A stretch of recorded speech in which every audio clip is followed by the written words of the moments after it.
দ্রুতগতিতে বাড়ছে করোনা সংক্রমণ। টিকা নিলেও স্বাস্থ্যবিধি না মানাকে দায় প্রস্তুত রয়েছে হাসপাতাল।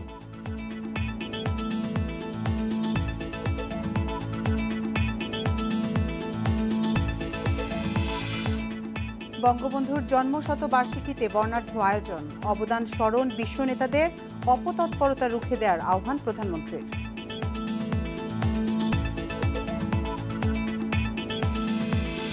গ্রামীণফোনের সার্ভার থেকে ৩.৫ কোটি টাকা চুরির চেষ্টা, ৭২ লাখ টাকা আত্মসাৎ, ৪ জনকে আটক সিআইডির।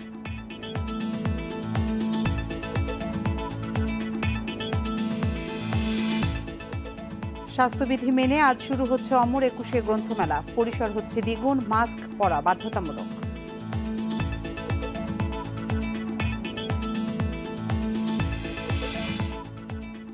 স্বাগত সংবাদ সকালে, আপনাদের সাথে আছে মাতিফ আঞ্জুমান এবং আমি আলী আশরাফ। শুনছিলেন শিরোনাম, জানাবো পুরো খবর।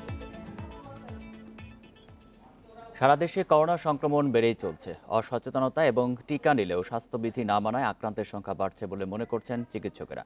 হঠাৎ আক্রান্ত বেড়ে যাওয়ায় সবাইকে মাস্ক পরা সহ নিয়ম মেনে চলার তাগিদ দিয়েছে স্বাস্থ্য বিভাগ ও প্রশাসন। করোনা আক্রান্তদের চিকিৎসায় প্রস্তুত রাখা হয়েছে হাসপাতালগুলো। প্রতিদিনই বাড়ছে করোনা রোগীর সংখ্যা। এবছর জানুয়ারিতে মাগুরায় করোনা শনাক্ত রোগী ছিল ১৩, আর ফেব্রুয়ারিতে শনাক্ত হয় ৪ জন। আর চলতি মার্চ মাসের ১৫ দিনেই ৮ জন শনাক্ত হয়েছে। এর মধ্যে ১৫ মার্চ শনাক্ত হয়েছে ৬ জন। নরসিংদীতে গত ১৫ দিনেই আক্রান্ত হয়েছেন ৬৫ জন।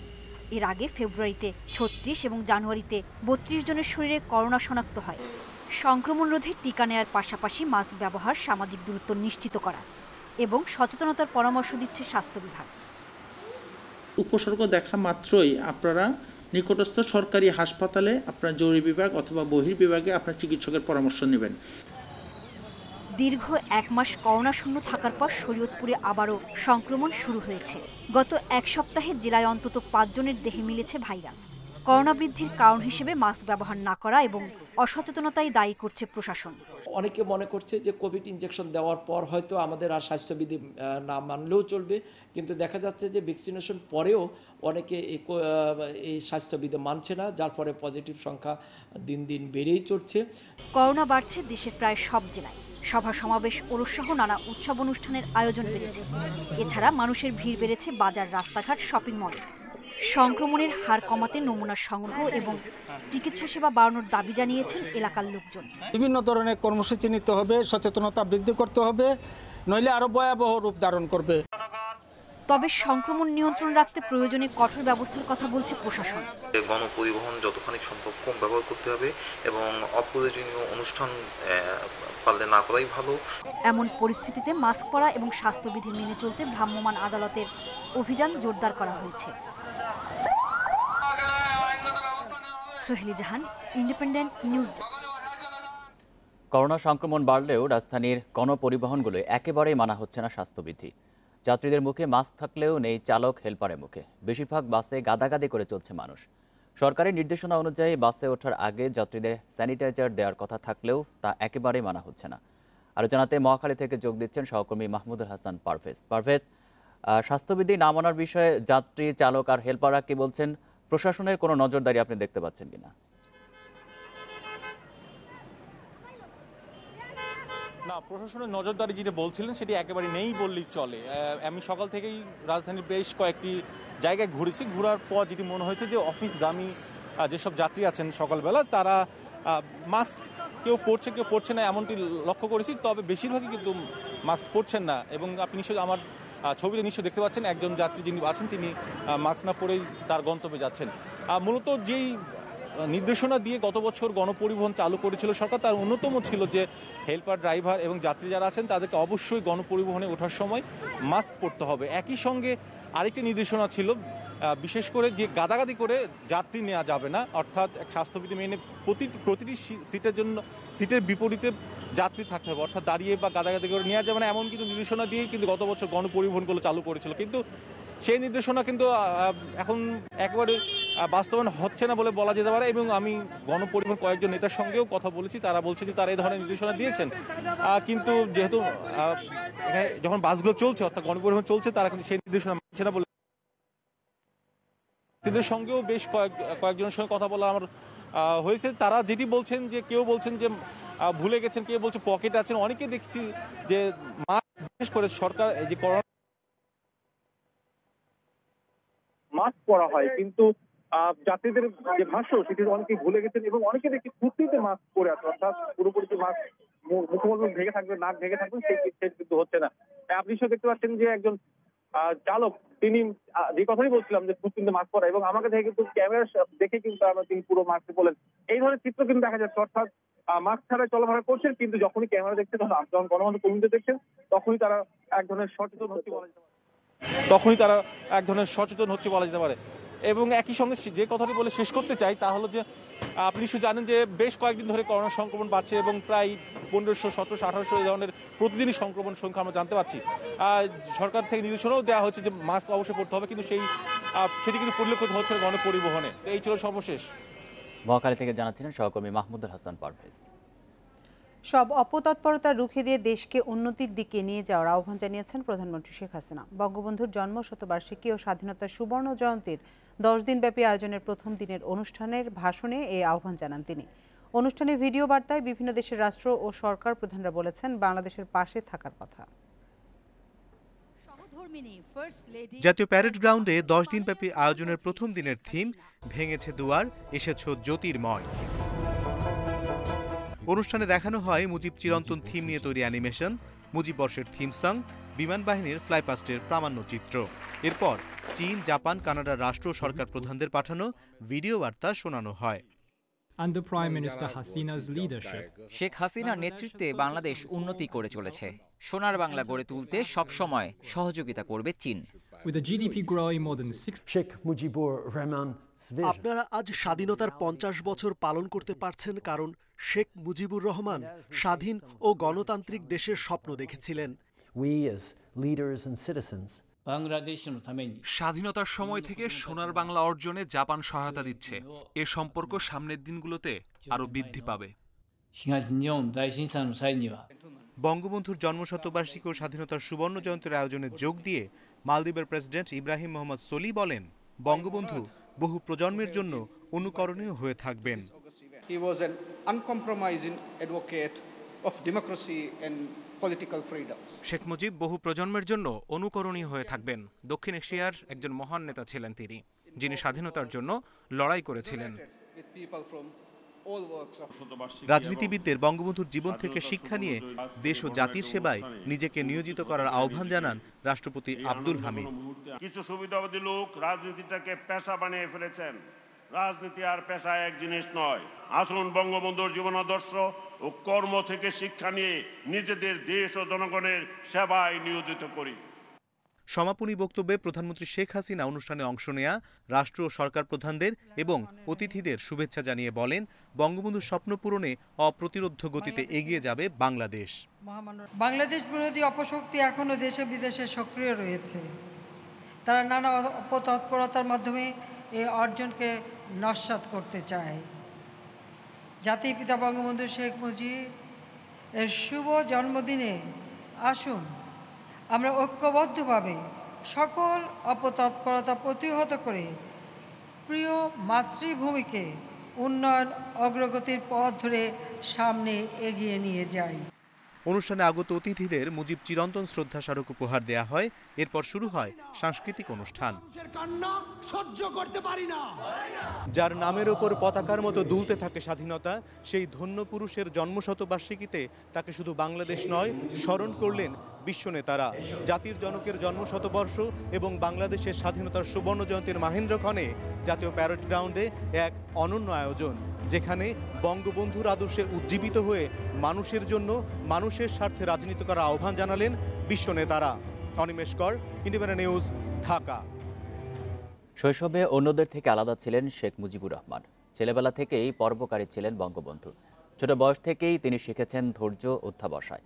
বঙ্গবন্ধুর জন্মশতবার্ষিকী ও জাতীয় শিশু দিবসে শিশুদের উদ্দেশ্যে এসব কথা বলেন বঙ্গবন্ধুর ছোট মেয়ে শেখ রেহানা। কিশোর বালকের মধ্যে বিশেষ একটা বৈশিষ্ট্য ছিল, সর্বস্তরের মানুষের সাথে মিশে যেতে পারত। একবার কেউ ওনার সান্নিধ্যে আসলে সে ভক্ত হয়ে যেত, লায়ন কিংয়ের মুফাসাকে যেভাবে নিজের কাছের একজন বিশ্বাসঘাতকতা করলো, মুজিবের সাথেও খুব ঘনিষ্ঠ স্কারের মতো কিছু দুষ্টু লোক হিংসা ষড়যন্ত্র করে পৃথিবী থেকে সরিয়ে দিল। বঙ্গবন্ধুর জন্মশতবার্ষিকী ও স্বাধীনতার সুবর্ণ জয়ন্তী উপলক্ষে জাতীয় প্যারেড গ্রাউন্ডে আয়োজন করা হয় বর্ণাঢ্য সাংস্কৃতিক অনুষ্ঠানের। বুধবার বিকেলে শিশুদের সমবেত জাতীয় সঙ্গীতের মধ্য দিয়ে অনুষ্ঠানের উদ্বোধন হয়। রাত 8:30 পর্যন্ত এই আয়োজনে অংশ নেন বাংলাদেশ ও ভারতের বরেণ্য শিল্পীরা। আনুষ্ঠানিকতা শুরু হয় শত শিশুর কণ্ঠে জাতীয় সঙ্গীতের মধ্য দিয়ে।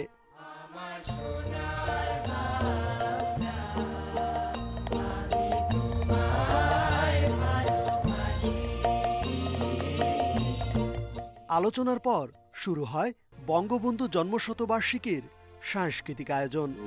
আমার দেশের মাটি তোমার পরে ঢাকাই মাথা।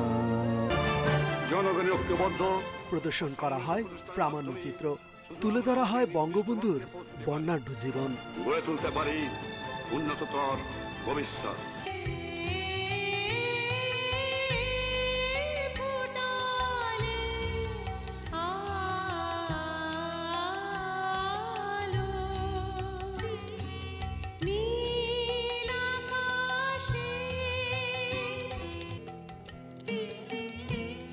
গান, নাচ, অভিনয় ছাড়াও জাতির পিতার স্মরণে মঞ্চস্থ হয় বিশেষ নাটক।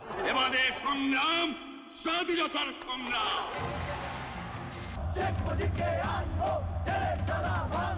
বন্দুকের নলের সামনে অটল শেখ মুজিবর দেশের কাজ করছে, অন্যায় তো করছে না।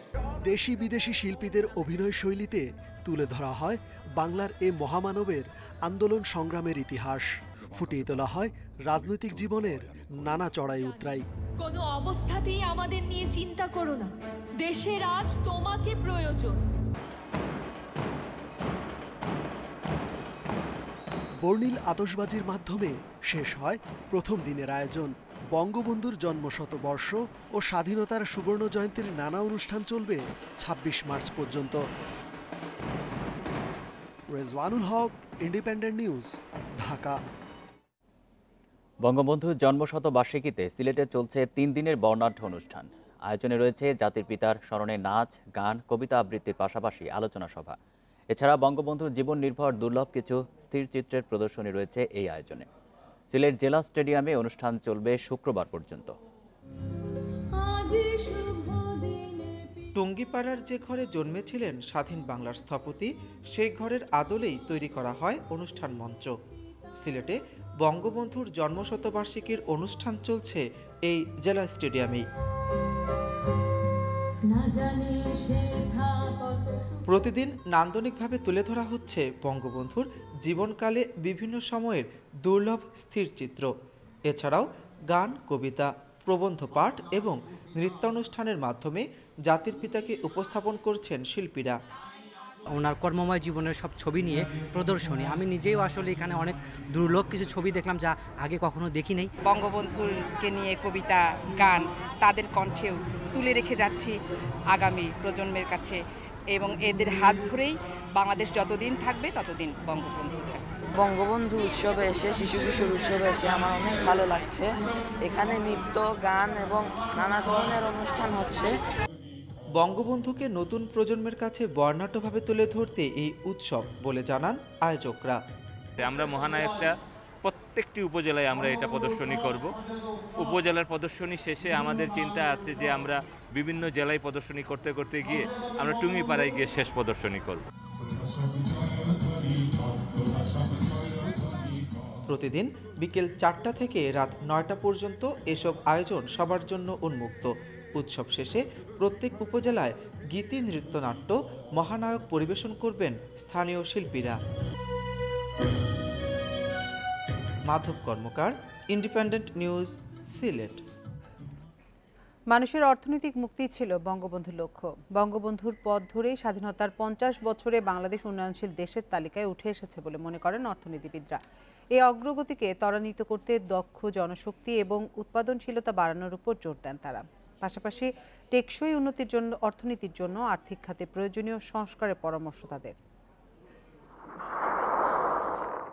1971 সালে মুক্তিযুদ্ধ পরবর্তী বাংলাদেশ ছিল একটি বিধ্বস্ত অর্থনীতি।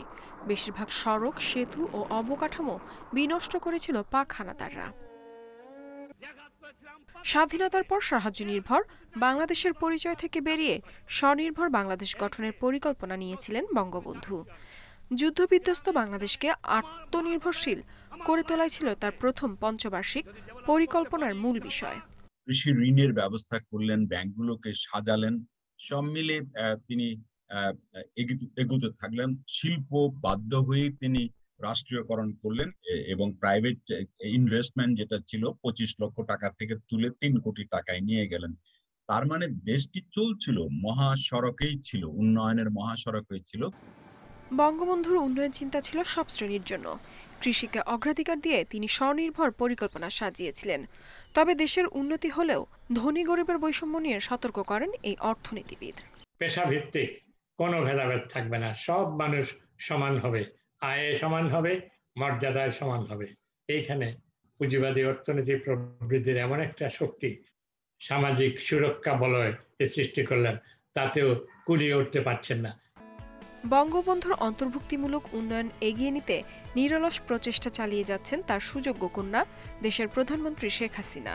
তার নেতৃত্বে বাংলাদেশ সামনের দিকে অগ্রসর হয়ে একের পর এক লক্ষ্য পূরণ করে চলছে, যার ফলে গত 50 বছরের যে অর্থনৈতিক প্রবৃদ্ধি তার 73 ভাগে হয়েছে গত 12 বছরে। ইফাতারা, ইন্ডিপেন্ডেন্ট নিউজ। আপনারা দেখছেন সকাল 9টায় বিরতিহীন সংবাদ। সংবাদে আরো যা থাকছে। করোনায় শিক্ষা প্রতিষ্ঠান বন্ধ থাকায় ক্ষতিগ্রস্ত শিক্ষার্থী ও শিক্ষক, ঝরে পড়াদের সংখ্যা জানে না মন্ত্রণালয়।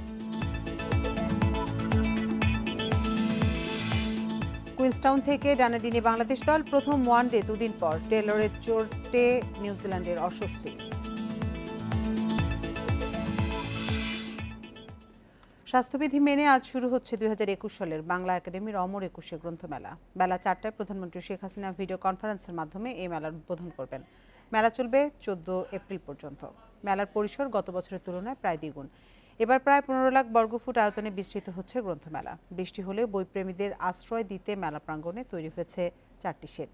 প্রথমবারের মতো রমনার ইঞ্জিনিয়ার্স ইনস্টিটিউশনের সামনে থাকছে একটি নতুন গেট। মেলার সব প্রবেশ পথে থাকছে হ্যান্ড স্যানিটাইজার, প্রবেশে মাস্ক পরা বাধ্যতামূলক। করোনা পরিস্থিতির কারণে এবারে মেলায় সব ধরনের স্বাস্থ্যবিধি মেনে চলার কথা জানিয়েছেন প্রকাশকরা। ছুটির দিন বাদে প্রতিদিন বেলা 3টা থেকে রাত 9টা পর্যন্ত খোলা থাকবে। ছুটির দিন বেলা 11টা থেকে রাত 9টা পর্যন্ত চলবে এই বইমেলা। করোনায় 1 বছর ধরে শিক্ষা প্রতিষ্ঠান বন্ধ। এই সময় শিক্ষার্থী ও শিক্ষক উভয়ই ক্ষতিগ্রস্ত হয়েছেন। অনেকের লেখাপড়া বন্ধ হয়ে গেছে, বেকার হয়েছেন অনেক শিক্ষক। কিন্তু মন্ত্রণালয়ের কাছে ঝরে পড়া শিক্ষার্থী যেমন হিসাব নেই, তেমনি শিক্ষকদেরও নেই। এতদিন পরে তথ্য সংগ্রহ শুরু হয়েছে বলে জানালো মন্ত্রণালয়। করোনার কারণে গত বছরের 18 মার্চ শিক্ষা প্রতিষ্ঠান বন্ধ করে দেয়া হয়। এরপর কম বেশি ক্ষতিগ্রস্ত হয়েছে অনেক শিক্ষার্থী। তেমনি একজন কাউসার রাজধানীর একটি স্কুলে 6ষ্ঠ শ্রেণীর ছাত্র ছিল। করোনায় কর্মহীন হয়ে পড়েন তার বাবা, বন্ধ হয়ে যায় তার পড়াশোনা। কাউসার এখন আজিমপুরের একটি বাজারে সবজি বিক্রি করে। স্কুল খুললেও ক্লাসে ফিরতে পারবে কিনা সেটাও অনিশ্চিত। আমি আবার পড়াশোনা করতে চাই, সুযোগ পাইলে আবার স্কুলে চলে যাব। শিক্ষকরা বলছেন এই সময়ে ঝরে পড়েছে অনেক শিক্ষার্থী, বাল্যবিবাহ বেড়েছে, কর্মহীন হয়ে পড়েছেন অনেক শিক্ষক, পেশাও বদলেছেন অনেকে।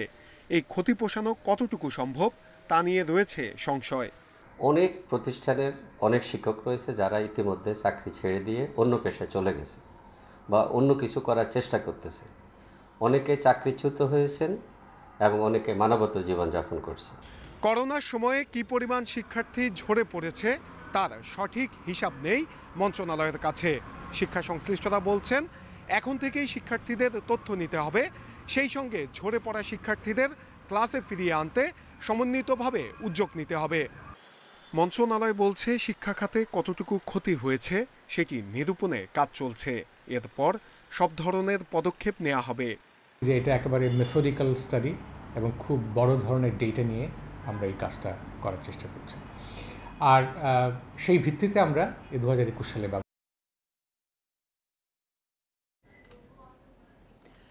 এবার গ্রামীণ ফোনের সার্ভার থেকে 3.5 কোটি টাকা চুরির চেষ্টা করেছে দেশীয় একটি চক্র। নানাভাবে এরই মধ্যে 72 লাখ টাকা আত্মসাৎ করেছে চক্রটি। 4 জনকে গ্রেপ্তারের পর সিআইডি জানাচ্ছে এই চক্রের একজন গ্রামীণ ফোনের সার্ভিস প্রোভাইডার সংস্থার কর্মী। সার্ভারে এদের ঢোকার অনুমতি থাকায় এই ডিজিটাল চুরি সম্ভব হয়েছে। গত অক্টোবরে রাজধানীর ভাটারা থানায় ডিজিটাল নিরাপত্তা আইনে একটি মামলা করে গ্রামীণ ফোন। এতে অভিযোগ করা হয় তাদের সার্ভার থেকে 3.5 কোটি টাকা আত্মসাতের চেষ্টা করা হয়েছে। আসামি করা হয় কল সেন্টারের সার্ভিস প্রদানকারী প্রতিষ্ঠান জেনেক্স ইনফোয়েস লিমিটেডের কর্মী রাজু সরকার ও শুভ্রদেবকে। এছাড়া আইটি সার্ভিস প্রদানকারী প্রতিষ্ঠান উইপ্রো লিমিটেডের কর্মী দুলাল হোসেন ও নিজেদের রিটেইলার মিজানুর রহমানকেও আসামি করা হয়। তদন্তের দায়িত্ব দেয়া হয় সিআইডির সাইবার পুলিশ সেন্টারের কাছে। গ্রেপ্তার হয় রাজু, শুভ্র, মিজান। তাদের তথ্যে গ্রেপ্তার হয় শান্ত নামে আরো একজন। ও হয়তোবা একটু লাভ বেশি পাইছে, ওরা লাভ দেখাইছে, ওই জন্য কিছু টাকা বিক্রি করছে, তাতে অবশ্য অপরাধ। সিআইডি জানাচ্ছে রাজু, শুভ্র ও দুলাল গ্রামীণ ফোনে সার্ভিস প্রদানে কাজ করায় তাদের সার্ভারে অ্যাক্সেস ছিল। সেখান থেকেই তাদের চুরির বিষয়টি মাথায় আসে। জিপির রিটেইলার মিজান ও কয়েকজন কর্মীর ইউজার আইডি ও পাসওয়ার্ড ব্যবহার করে ডিজিটাল চুরি সংগঠিত করে। এরা খুবই এক্সপার্ট, সাইবার এক্সপার্ট, তারা এই কাজগুলো করেছে এবং তারা স্টাফ হওয়াতে তারা এইভাবে কিভাবে করতে হয়, কিভাবে এখানে অ্যাক্সেস পাওয়া যায়, কিভাবে এইসব ক্রাইমগুলো করা যায় তারা জানা ছিল। গ্রামীণ ফোনের সার্ভারে ঢুকে 3.5 কোটি টাকা চক্রটি নিজেদের 29টি পোস্টপেইড নম্বরে স্থানান্তর করে। পরে এসব ফান্ড ফ্লেক্সিলোড ব্যবসায়ীদের কাছে পাঠায়। ফ্লেক্সি গিফট হিসেবে 3,396 জন ক্রেতার কাছে বিক্রির মাধ্যমে হাতিয়ে নেয় 72 লাখ টাকা। তবে অলরেডি প্রায় 72 লাখ টাকা সেখান থেকে নিয়ে গেছে। এই সংক্রান্তে আমরা যেসব আসামিরা ছিল সেখান থেকে আমরা অলরেডি 4 জনকে অ্যারেস্ট করেছি। আমরা 4 জনকে অ্যারেস্ট করে আমরা কোর্টে উপস্থাপন করেছি। সেখান থেকে 2 জন কোর্টে তারা স্বীকার করেছে। এ বিষয়ে লিখিত বক্তব্যে জিপি জানিয়েছে, গ্রাহকরা ক্ষতিগ্রস্ত হওয়ার আগেই জড়িতদের বিরুদ্ধে ব্যবস্থা নেওয়া হয়েছে। এ ধরনের ডিজিটাল চুরি ঠেকাতে গ্রামীণ ফোনের কর্মীদের ওপর নজরদারি বাড়ানোর তাগিদ সিআইডির। Masudur Rahman, independent news, Dhaka. বিএনপির স্থায়ী কমিটির সদস্য ব্যারিস্টার মওদুদ আহমদের মরদেহ আজ দেশে আনা হবে। সন্ধ্যায় সিঙ্গাপুর থেকে মরদেহ দেশে পৌঁছানোর পর রাখা হবে ইউনাইটেড হাসপাতালের হিমঘরে। স্পিকারের অনুমতি পাওয়া গেলে আগামীকাল সকালে জাতীয় সংসদ ভবনে হবে প্রথম জানাজা। পরে সুপ্রিম কোর্ট ও নয়াপল্টনে বিএনপি কার্যালয়ের সামনে হবে দ্বিতীয় ও তৃতীয় জানাজা। জানাজা শেষে মওদুদ আহমদের মরদেহ নেওয়া হবে নোয়াখালীর কোম্পানিগঞ্জে। সেখানে বসুরহাট সরকারি মুজিব কলেজ মাঠে বাদ আসর জানাজা শেষে বাবা মায়ের কবরের পাশে দাফন করা হবে মওদুদ আহমদকে। মঙ্গলবার বাংলাদেশ সময় সন্ধ্যা 6:30 সিঙ্গাপুরের মাউন্ট এলিজাবেথ হাসপাতালে মারা যান মওদুদ আহমদ। তার বয়স হয়েছিল 80 বছর। চট্টগ্রামের আগ্রাবাদে কিশোর গ্যাংয়ের 2 পক্ষের সংঘর্ষে একজন নিহত হয়েছে। এ ঘটনায় আহত হয়েছে অন্তত 3 জন। ঘটনায় জড়িত সন্দেহে কিশোর গ্যাংয়ের 24 সদস্যকে আটক করেছে পুলিশ। বুধবার দুপুরে নগরীর আগ্রাবাদে জাম্বুরি পার্কের দক্ষিণ পাশের সড়কে সাউন্ড বক্স বাজিয়ে মোটরবাইক স্টান্ট করছিল ইস্টার্ন বয়েজ ক্লাবের একদল কিশোর। সড়ক আটকে বাজানো হয় সাউন্ড বক্সও। এ সময় সড়কে যানজট তৈরি হলে বাধা দেয় স্থানীয় কিশোরদের অপর একটি গ্রুপ। এ নিয়ে দুপক্ষ সংঘর্ষে জড়িয়ে পড়ে। এক পর্যায়ে সাউন্ড বক্স অপারেটর হাশেম সহ 4 জনকে ছুরিকাঘাত করা হয়। এখানে ছুরি লাগছে, এখানে ছুরি লাগছে, এই পিছনে ছুরি লাগছে। তারপরে আমি এক পর্যায়ে অজ্ঞান হয়ে যায়, আর কিছু বলতে পারি না। মারামারির মধ্যে ও সাউন্ড সিস্টেম ফেলে হয়তো চলে যায়, সবাই মারামারি চলে গেছে, ও মাঝখানে পড়ে গেছে, ওকে হয়তো পেয়ে ওরা স্টেপ করছে। গুরুতর আহত হাশিমকে হাসপাতালে নেওয়া হলে চিকিৎসক মৃত ঘোষণা করেন। স্বজনদের দাবি, হত্যার পেছনে অন্য কোনো কারণ থাকতে পারে। মোবাইল দুর্বল হইছে, হাসুগুছি বাইরে হইছে, আর খাল্লাই দুশনি আছে, মানে কি আজ স্বামী সুখিয়ে দেন না পারছে, আর জীবনের ভবিষ্যৎ আছে, মানে আর নাই জীবন নষ্ট হয়ে গেই। এ ঘটনায় অভিযান চালিয়ে 24 জনকে আটক করা হয়েছে। তদন্তের পর ব্যবস্থা নেওয়ার কথা জানিয়েছে পুলিশ। স্টান্ট শো যেটা করতেছিল, পুলিশ কিন্তু তাদের প্রাথমিকভাবে বাধা দিচ্ছে। তারা সংখ্যা ছিল প্রায় 100-র মতন। তো এখানে অনেক ধরনের স্টুডেন্ট আছে, তাদের আমরা এই টোটাল এই গ্রুপ থেকে 24 জন আটক করেছি। আমরা যার যে দায়িত্ব সেই অনুযায়ী আইনগত ব্যবস্থা নেওয়া হবে। আহত 3 জনকে চট্টগ্রাম মেডিকেল কলেজ হাসপাতালে ভর্তি করা হয়েছে। Independent news desk. কুড়িগ্রামে ধারালো অস্ত্রের আঘাতে সাবেক ছাত্রলীগ নেতা কলেজ শিক্ষক আতাউর রহমান মিন্টুর ডান হাতের কবজি কেটে দিয়েছে সন্ত্রাসীরা। বর্তমানে রাজধানীর পঙ্গু হাসপাতালে তার চিকিৎসা চলছে।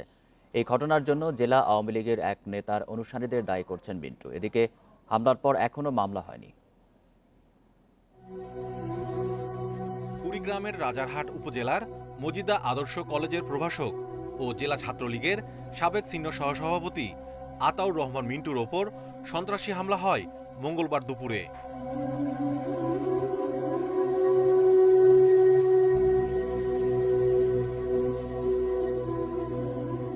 উপজেলার পালপাড়া এলাকায় ধারালো অস্ত্র নিয়ে হামলা চালায় 6 থেকে 7 জন সন্ত্রাসী। এ সময় তার ডান হাতের কবজি বিচ্ছিন্ন হয়ে পড়ে। এছাড়া বাম হাত এবং দুটি পাও মারাত্মকভাবে জখম হয়।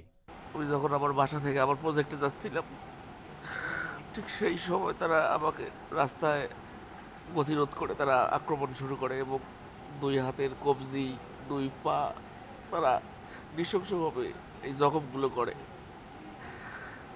ওদের প্রতি সাধারণ মানুষ এত ভয়ে থাকে যে আমাকে যে কেউ রক্ষা করবে বা এগিয়ে আসবে এরকম লোকের কোনো সাহস নেই ওদের প্রতি। আমি কোনো অন্যায় কাজ করি নাই, আমি সঠিক বিচার চাই মাননীয় নেত্রীর কাছে। হামলার পর সন্ত্রাসীরা পালিয়ে গেলে স্থানীয়রা তাকে উদ্ধার করে রংপুর মেডিকেল কলেজ হাসপাতালে নিয়ে যান। পরে বুধবার সকালে আনা হয় রাজধানীর পঙ্গু হাসপাতালে। সোহেল ছিল, রশিদ ছিল, বাদন ছিল, শামীম ছিল, রুবেল ছিল, আরিফুল ছিল। আমাদের আওয়ামী লীগের গ্রুপিং দুটো মানে সেক্রেটারি গ্রুপিং একটা, আওয়ামী লীগ সভাপতি গ্রুপিং একটা।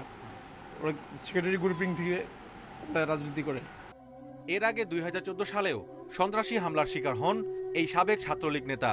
সে সময় তাকে 1.5 মাস চিকিৎসা নিতে হয় ঢাকার পঙ্গু হাসপাতালে। Mahmudul Hasan, independent news, Dhaka.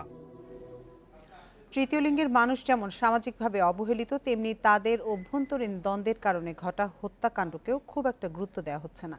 2006 সাল থেকে এ পর্যন্ত রাজধানীতে এ সম্প্রদায়ের 5 জন গুরুমার মৃত্যু হলেও কোনোটিরই বিচার হয়নি। দীর্ঘদিন ধরে জামিনে আসামিরা। রাজধানীতে অবস্থান করেও অনেকে রয়েছে পুলিশের ধরাছোঁয়ার বাইরে। 2006 সালে রাজধানীর উত্তরায় তৃতীয় লিঙ্গ সম্প্রদায়ের মধ্যে প্রথম খুন হন কামারপাড়ার গরুমা কাজল। এর ঠিক 2 বছর পরে একই এলাকায় বিষ প্রয়োগ করে হত্যা করা হয় পিঙ্কি নামে আরেক গরুমাকে। এছাড়া 2016 সালে মগবাজারের গরুমা হায়দারকে গ্রামের বাড়ি জামালপুরের ইসলামপুরে কুপিয়ে মারে সন্ত্রাসীরা। হায়দারের শিষ্যদের দাবি তাকে কারা কিভাবে মেরেছে তার প্রায় সবটাই জানেন তারা। এতদিন পরও গরুমা হত্যার বিচার না পাওয়ায় আক্ষেপ আছে তাদের মনে। আমার গরুর সূত্র স্বপ্না হিজরা, কচি হিজরা, তোকে জানে মারবো না, তোর পায়ের রক কেটে দেবো, তুই সারা জীবন পঙ্গু হয়ে থাকবি। যখন গরু মারা গেছে তার 7 দিন পরে এই কথা ও আমাকে বলছে, স্বপ্না বলছে। 7টা লোক ঢোকে একটা লোকের পায়ে মারে, আর ঘরের মধ্যে 20 জন 25 জন লোক ছিল, তাদেরকে একটা টোকা লাগলো না কেন?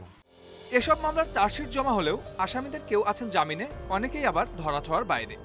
অনেক সময় কমিউনিকেশন গ্যাপের কারণে বা যথাযথ সময়ে মানে সঠিক তথ্য না পাওয়ার কারণে অনেক সময় হয়তো বিলম্বিত হতে পারে, কিন্তু আমাদের আইন প্রয়োগের আওতার বাইরে কেউ যেতে পারবেন না, সেটা আমরা বলতে পারি। বিভিন্ন সময় ঘটলেও এসব হত্যার পেছনে একই চক্র জড়িত বলে অভিযোগ রয়েছে। 3 গুরুমাকে হত্যার জন্য পেশাদার খুনিকে দেওয়া হয়েছে 10 লাখ টাকা করে। হত্যাকাণ্ডের সাথে জড়িত দাবি করে এসব কথা জানিয়েছেন এক নারী। কোচি এ পর্যন্ত আমার দিয়ে 3টে মার্ডার করাইছে, কাজল, পিঙ্কি, হায়দার। খারাপ হইলো আমার আরো অকাম করাবো, আলাইরে মারবো, আমি মারি না। আমি মারি না দেখে আমি খারাপ হয়ে গেলাম গা। আমি ভালো হইতে চাই, আমার জেল ফাট যাই হোক, আমি ভালো হইতে চাই। 2016 সালে মিরপুরে কোকিলা গুরুমা হত্যার কোনো আসামি কারাগারে নেই। স্বীকারোক্তি দেওয়ার পরও জামিন নিয়ে দেশ ছেড়েছে খুনিরা। রাকিবে পায়েলকে, মমতাকে উকিলের মাধ্যমে দিয়ে তাদেরকে জেলখানাতে আইনের মাধ্যমে তাদেরকে জামিন করে আনিয়ে রাকির বাসা তাদেরকে স্থান দিয়ে মাসের পর মাস তারা তাকে লালন পালন করছে। কোর্ডিনেটর লাস্টে যখন চৌধুরী পেশা আসার পরে 2 জনকে তারা আবার সে ইন্ডিয়া পাচার করে দেয়। তবে হত্যার দায় অস্বীকার করে অভিযুক্ত রাকিবের দাবি, হত্যাকারীদের ভারতে পাঠানোর বিষয়টি তৃতীয় লিঙ্গের সম্প্রদায়েরই সিদ্ধান্ত ছিল। ওদেরকে জামিন কে করছে, কারা করছে, এগুলো আমার জানার দরকারও না, আমি জানিও না। যদি বলেন যে ইন্ডিয়াতে ওদেরকে আমরা বিদায় করে দিছি, এটা শুধু আমাদের একজনের ডিসিশনে বিদায় হই নাই, সম্প্রদায় থেকে সবাই সমষ্টিগত হয়ে বের করে দিচ্ছে। এখানে রাখি শুধু একা ইনভলভ না। 2018 সালে এই বাড়িতেই খুন করা হয়েছিল কোকিলাকে। কাদের প্রভাবে হত্যাগুলোর বিচার করা সম্ভব হচ্ছে না, সেই মুখোশ উন্মোচনের দাবি জানিয়েছেন এলাকাবাসী। Suman Tanvir, independent news, Dhaka. ফেনীতে বেড়েই চলেছে অবৈধ গ্যাস সংযোগের সংখ্যা। বাখরাবাদ গ্যাস ডিস্ট্রিবিউশন কোম্পানির কিছু কর্মকর্তা কর্মচারীর যোগ সাজসে বাসাবাড়িতে এসব সংযোগ দিচ্ছে অসাধু ঠিকাদাররা। বিনিময়ে হাতে নিচ্ছে বিপুল পরিমাণ অর্থ। যদিও কর্তৃপক্ষের দাবি, অভিযোগের প্রমাণ পেলে কর্মকর্তা কর্মচারীদের বিরুদ্ধে বিভাগীয় ব্যবস্থা নেওয়া হচ্ছে। কয়েক মাস আগে 1,30,000 টাকার বিনিময়ে গ্যাস সংযোগ নেন ফেনীর ছাগলনাইয়ের এক গ্রাহক। তবে বাখরাবাদ গ্যাস ডিস্ট্রিবিউশন কোম্পানির অভিযানের সময় তিনি জানতে পারেন তার সংযোগটি অবৈধ। তো দালালে ভরে গেছে, এখন তো আর আমরা কিছু করার না, আমরা তো সাধারণ নাগরিক। আমরা ফাইভও আমাদের কিনি আমরা লাগাইছি, ফাইভের টাকাও গেছে, লাইনও গেছে, গ্যাসও গেছে, বহুত টাকাও গেছে। জেলায় এমন ভুক্তভোগীর সংখ্যা অনেক। ফেনীতে ব্যক্তি ও প্রতিষ্ঠান পর্যায়ে বাখরাবাদ কোম্পানির বৈধ গ্রাহক সংখ্যা প্রায় 33,000। তবে প্রকৃত গ্যাস ব্যবহারকারীর সংখ্যা এর প্রায় দ্বিগুণ। প্রত্যেকটা ফ্যামিলি 1,30,000 টাকা করে দিয়েছে এবং ওনারা বলছে যে কি আমাদেরকে বৈধ করে দিবে। টাকা জমা দিছে, হে লাইন দিছে, বইও হে বানাই দিছে, হে বলছে এটা বৈধ লাইন। ভুয়া চাহিদাপত্র ও কার্যাদেশ তৈরি করে কিছু কর্মকর্তা কর্মচারীর যোগ সাজসে অসাধু ঠিকাদাররা এসব অবৈধ গ্যাস সংযোগ দিচ্ছে বলে অভিযোগ উঠেছে। অনিয়ম দুর্নীতির প্রমাণ মেলায় সম্প্রতি 8 কর্মকর্তা কর্মচারীকে সাময়িক বরখাস্ত করেছে বাখরাবাদ গ্যাস কোম্পানি। লোকজনের সিল সার্কল মেরে অনেক দেখা যায় অন্য মানুষ যারা এই সিন্ডিকেটে কাজ করে তারা এই কাজগুলো করে। অমুকে এই কাজের সাথে জড়িত, আপনারা যদি অভিযোগ করেন স্পেসিফিক, আমরা অফিসিয়ালি ব্যবস্থা নেব। এদিকে ব্যবহারকারীর সংখ্যা বাড়ায় কমছে গ্যাসের চাপ। নিয়মিত বিল পরিশোধ করেও ভুগতে হচ্ছে বৈধ ব্যবহারকারীদের। সময় গ্যাস থাকে না, 2টা বাজে আসে, আবার রাত্রে কিছুক্ষণ থাকি আর আবার চলে যায়। এখন আমাদের গ্যাসের বিলটাও দিতে হচ্ছে, সিলিন্ডারও কিনতে হচ্ছে। এরপর আমরা কর্তৃপক্ষকে জানাইছি, লিখিত দরখাস্ত দিছি, আমরা বহু লোক লই যাইও সেখানে অফিসে জানাইছি। বাখরাবাদ গ্যাস ডিস্ট্রিবিউশন কোম্পানির তথ্য মতে গত 3 মাসে বিচ্ছিন্ন করা হয়েছে প্রায় 2000 অবৈধ সংযোগ। Independent news desk. মানসিক আঘাতে তছনছ হয়ে গেছে 2 ভাই বোনের জীবন। হাতে পায়ে শিকল বাঁধা অবস্থায় দুর্বিষহ জীবন কাটছে আসমা ও জাহাঙ্গীর নামে মানসিক ভারসাম্যহীন এই 2 ভাই বোনের। টাকার অভাবে চিকিৎসা করাতে পারছে না কিশোরগঞ্জের কাটুয়াদির হতদরিদ্র পরিবার, কাটছে মানবেতর জীবন।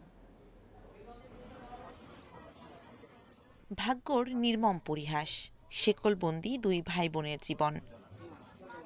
দিন কিংবা রাত এভাবেই শিকলবন্দি দুর্বিষহ জীবন কিশোরগঞ্জের কটিয়াদি উপজেলার গণেশগাঁও গ্রামের আসমা খাতুন আর তার ভাই জাহাঙ্গীর মিয়ার। তবে জীবনটা এমন ছিল না তাদের, দুজনেই ছিলেন সুস্থ স্বাভাবিক। 14 বছর আগে আসমা খাতুন পোশাক কারখানায় কাজ করেই ধরেছিলেন সংসারের হাল। পরিবারের দাবি এক প্রতারকের ফাঁদে পড়ে জমানো অর্থ হারায় আসমা। সেই শোক সইতে না পেরে মানসিক ভারসাম্যহীন হয়ে পড়েন তিনি। এরপর বোনের সহযাত্রী হয় ভাই জাহাঙ্গীরও। ছাত্রজীবনের প্রেমে ব্যর্থ হয়ে মানসিক ভারসাম্যহীন হয়ে পড়েন তিনি। অনাকাঙ্ক্ষিত দুর্ঘটনা থেকে রেহাই পেতে 2016 সালে আসমা আর 2018 সালে জাহাঙ্গীরের পায়ে পরানো হয় লোহার শিকল। পরিবারের অসচ্ছলতায় এই 2 ভাই বোনের চিকিৎসাও হয়নি সেভাবে। এখন বর্তমান অবস্থা এখনো উন্মাদ মনে হয় না তাদেরকে, তারা মনে হয় একটু সামান্য চিকিৎসা পেলে হয়তো বা তারা সুস্থ জীবনে ফিরে যাবে। এরা দুইজনেই খুব একটা মারাত্মক এফেক্টেড না, ঠিক এদের যদি বিশেষজ্ঞ চিকিৎসক দ্বারা চিকিৎসা করানো হয় তাহলে আমাদের মনে হয় যে তারা সুস্থ হবে। যে আপনার দেড় বাহিরা এখানে রোদ বৃষ্টি, এখানে ঝড়, এখানে শীত, ফুল শীতের মধ্যে এখানে তাই দুনোরা ভাই বোন শীত পার করছি। অসহায় এই পরিবারের পাশে দাঁড়ানোর আশ্বাস উপজেলা পরিষদের চেয়ারম্যান ও জেলা সমাজসেবা অধিদপ্তরের শীর্ষ কর্মকর্তার।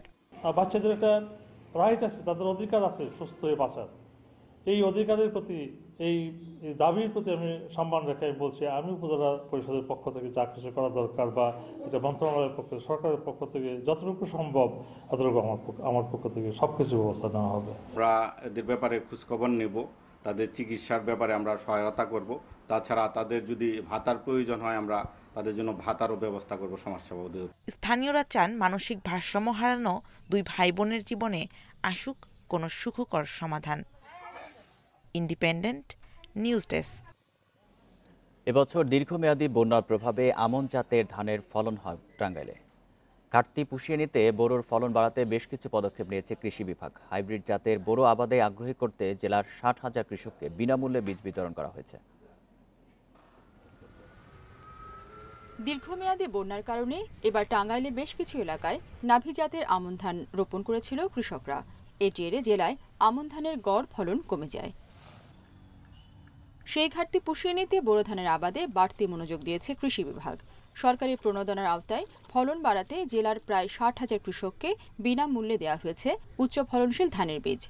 সবগুলো টেকনোলজির সমন্বয় ঘটাতে পারলেই যে কোনো ফসলের কাঙ্ক্ষিত ফলন পাওয়া যায়। সেক্ষেত্রে আমরা বীজের কথা বললাম যে ভালো বীজ এনশিওর করছি, আমরা সঠিক মূল্যে সঠিক সময় দিতে পারছি। আমরা যাতে সুষম সার ব্যবহার হয় মাঠে, তার জন্য আমরা প্রথম থেকে উদ্বুদ্ধ করে আসছি। কৃষি বিভাগের উদ্যোগে খুশি কৃষকরা। বিঘা প্রতি ফলন বাড়লে বন্যার ক্ষতি পুষিয়ে নেওয়া সম্ভব আশা কৃষকদের। খেতে পোকামাকড় কম হয়েছে এই বছর, এতে আমি খুশি। আলো বাতাস ধান শুবাইছে ভালো, আল্লাহ তাল্লাহ চাইলে উপরেও ধান ইনশাল্লাহ বেশি হবে। হাইব্রিড বীজ পাইছি, আমরা আবাদ করছি, আশা করি ফলন বেশি পাবো। মানে এই যে বীজ সুন্দর বীজ পাইতেছি, তারপরে এই যে পোকামাকড় আসতেছে না, বিষাক্ত কোনো জিনিস আমি খাইতেছি না, এই দিক দিয়ে অনেক লাভবান। জেলায় এবছর বোরো ধান আবাদের লক্ষ্যমাত্রা ধরা হয়েছে 1,71,225 হেক্টর জমিতে। এর মধ্যে 23,305 হেক্টর জমিতে উচ্চ ফলনশীল বোরো ধানের আবাদ হচ্ছে। Independent news desk. আফ্রিকার তানজানিয়ার প্রেসিডেন্ট জন মাগুফুলি মারা গেছেন। দেশটির ভাইস প্রেসিডেন্ট সামিয়া সুলুহু হাসান তার মৃত্যুর খবর জানিয়েছেন। মৃত্যুর সময় মাগুফুলির বয়স হয়েছিল 61 বছর। হৃদযন্ত্রের অসুস্থতার কারণে বুধবার তিনি হাসপাতালে মারা যান। দীর্ঘদিন মাগুফুলিকে আর কোনো রকম জনসম্মুখে দেখা যায়নি। সে সময় তার স্বাস্থ্য অবস্থা নিয়ে কথা ওঠে। বিরোধী দলীয় রাজনীতিকরা মাগুফুলির করোনা পজিটিভের গুজব ছড়ায়, তবে তার সত্যতা নিশ্চিত হয়নি। তানজানিয়ার সংবিধান অনুযায়ী নতুন রাষ্ট্রপতি হিসেবে দেশটির ভাইস প্রেসিডেন্ট সামিয়া সুলুহু হাসান শপথ নেবেন। মাগুফুলি প্রেসিডেন্ট থাকাকালীন 5 বছর মেয়াদের বাকি সময় প্রেসিডেন্ট হিসেবে থাকবেন সামিয়া। 2020 সালে মাগুফুলি তানজানিয়ার প্রেসিডেন্ট হিসেবে দায়িত্ব গ্রহণ করেন। করোনা মহামারীতে দক্ষিণ এশিয়ায় স্বাস্থ্যসেবা ক্ষতিগ্রস্ত হওয়ায় 2,39,000 শিশু ও মায়ের মৃত্যু হয়েছে বলে জানিয়েছে জাতিসংঘের একটি প্রতিবেদন। করোনা মোকাবিলায় বিভিন্ন দেশের সরকারের নেওয়া নানা পদক্ষেপের প্রভাব বিবেচনা করে প্রতিবেদনটি তৈরি করা হয়। জাতিসংঘের প্রতিবেদনে দক্ষিণ এশিয়ার 6টি দেশ বাংলাদেশ, ভারত, পাকিস্তান, নেপাল, আফগানিস্তান ও শ্রীলঙ্কার পরিস্থিতি পর্যালোচনা করা হয়। এতে বলা হয়, নেপাল ও বাংলাদেশে মারাত্মক অপুষ্টিতে ভোগা 80% শিশু নিয়মিত টিকা থেকে বঞ্চিত হয়েছে। একই চিত্র দেখা গেছে ভারত, পাকিস্তানেও। ভারতে শিশু মৃত্যুহার বেড়েছে 15.4 আর বাংলাদেশে 13 অন্যদিকে শ্রীলঙ্কায় মাতৃমৃত্যু হার বেড়েছে 21.5 পাকিস্তানে 21.3। বিশ্ব স্বাস্থ্য সংস্থা ও United Nations Population Fund UNFPA এর সহযোগিতায় প্রতিবেদনটি করা হয়েছে। বিশ্বে একদিনে করোনায় 9,700 মানুষ মারা গেছে। নতুন শনাক্ত 5,28,000 মানুষ। এ নিয়ে বিশ্বজুড়ে মৃতের সংখ্যা 26,91,000 ছাড়ালো। আর মোট আক্রান্ত 12,18,00,000-এর বেশি। সবচেয়ে বেশি মৃত ও আক্রান্ত ব্রাজিলে একদিনে 2,700-র বেশি প্রাণহানি ও 90,000 নতুন রোগী শনাক্ত হয়েছে দেশটিতে। যুক্তরাষ্ট্রে মারা গেছে 1,200 মানুষ, নতুন রোগী 61,000। এছাড়াও ফ্রান্সে 38,000, ভারতে 35,000, পোল্যান্ডে 25,000 ও ইটালিতে 23,000-এর বেশি নতুন রোগী শনাক্ত হয়েছে। অক্সফোর্ড অ্যাস্ট্রাজেনেকার তৈরি করা করোনা ভ্যাকসিন প্রয়োগ বন্ধ রাখার বিষয়ে ইউরোপের কয়েকটি দেশ যে সিদ্ধান্ত নিয়েছে তা ভুল পদক্ষেপ বলে মনে করছেন বিশেষজ্ঞরা। এই সিদ্ধান্তের পেছনে কোনো যৌক্তিক কারণ নেই বলে মনে করেন তারা। এদিকে অক্সফোর্ডের টিকার সাথে রক্ত জমাট বাঁধার কোনো সম্পর্ক নেই বলে জানিয়েছে ইউরোপীয় ইউনিয়নের ওষুধ নিয়ন্ত্রণকারী সংস্থা। অক্সফোর্ড অ্যাস্ট্রাজেনেকার টিকা ব্যবহারে ঝুঁকির চেয়ে শারীরিক সুরক্ষাই বেশি, এমনটাই জানিয়েছেন ইউরোপীয় মেডিসিন এজেন্সি EMA-এর প্রধান এমার কুক। তিনি আরও জানান, অ্যাস্ট্রাজেনেকার করোনার টিকা দিলে রক্ত জমাট বাঁধে এমন কোনো প্রমাণ পাওয়া যায়নি। এবছর ইউরোপের নানা কারণে অনেকের রক্ত জমাট বাঁধা সংক্রান্ত জটিলতা দেখা দেয়। এক্ষেত্রে টিকা ব্যবহারের প্রভাব আছে কিনা জানতে বিশেষজ্ঞ কমিটিকে আহ্বান জানিয়েছি। তাদের সঙ্গে বৈঠকও হয়েছে। তবে আমরা বিশ্বাস করি পার্শ্ব প্রতিক্রিয়ার ঝুঁকির চেয়ে করোনা প্রতিরোধে অ্যাস্ট্রাজেনেকার টিকা ব্যবহার লাভজনক।